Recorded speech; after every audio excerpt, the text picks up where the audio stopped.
Part 3.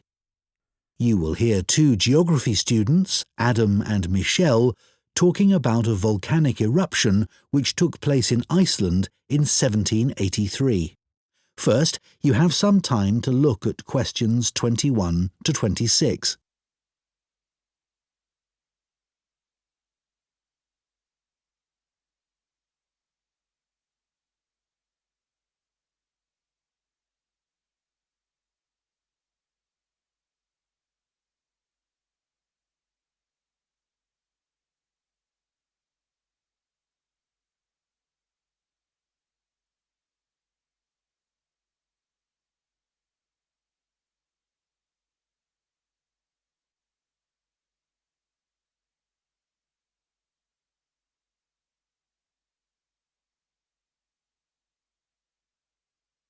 Now listen carefully and answer questions 21 to 26.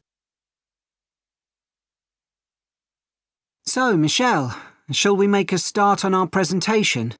We haven't got that much time left. No, Adam, but at least we've done all the background reading. I found it really interesting. I'd never even heard of the Laki eruption before this. Me neither. I suppose 1783 is a long time ago. But it was a huge eruption, and it had such devastating consequences. I know. It was great there were so many primary sources to look at. It really gives you a sense of how catastrophic the volcano was. People were really trying to make sense of the science for the first time. That's right. But what I found more significant was how it impacted directly and indirectly on political events, as well as having massive social and economic consequences. I know. That should be the main focus of our presentation. The observations made by people at the time were interesting, weren't they?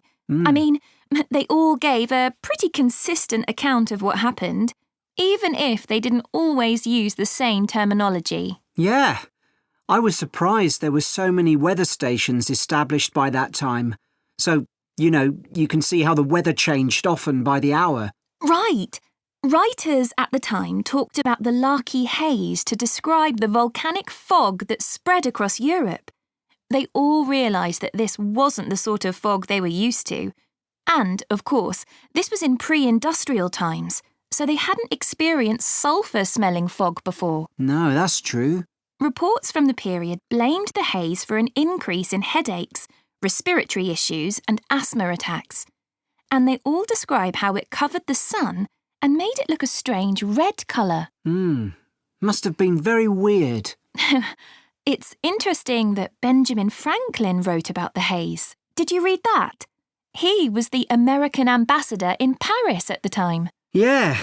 At first, no one realised that the haze was caused by the volcanic eruption in Iceland. It was Benjamin Franklin who realised that before anyone else.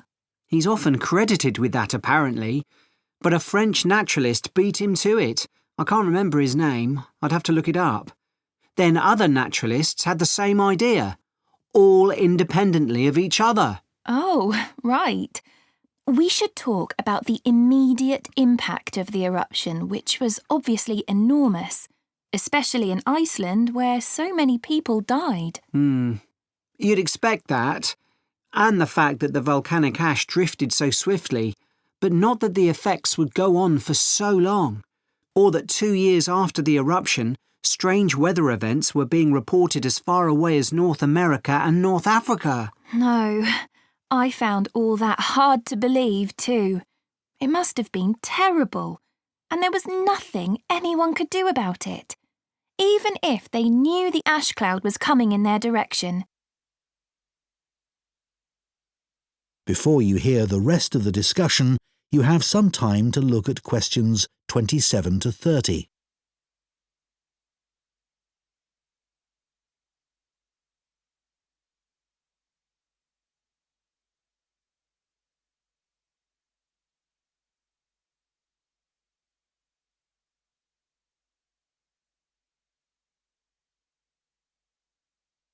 Now listen and answer questions 27 to 30.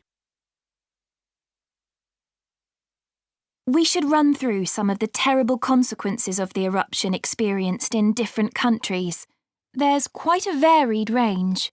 Starting with Iceland, where the impact on farming was devastating. One of the most dramatic things there was the effect on livestock as they grazed in the fields. They were poisoned because they ate vegetation that had been contaminated with fluorine as a result of the volcanic fallout. That was horrible. In Egypt, the bizarre weather patterns led to a severe drought, and as a result, the Nile didn't flood, which meant the crops all failed. It's so far from where the eruption happened, and yet the famine there led to more people dying than any other country. It was worse than the plague. OK. Then, in the UK, the mortality rate went up a lot, presumably from respiratory illnesses. According to one report, it was about double the usual number and included an unusually high percentage of people under the age of 25. I think people will be surprised to hear that the weather in the USA was badly affected too. George Washington even makes a note in his diary that they were snowbound until March in Virginia. That was before he became president. Yes, and there was ice floating down the Mississippi, which was unprecedented. Oh, astonishing, really. Anyway, what do you think we should include next? That is the end of Part 3. You now have 30 seconds to check your answers to Part 3.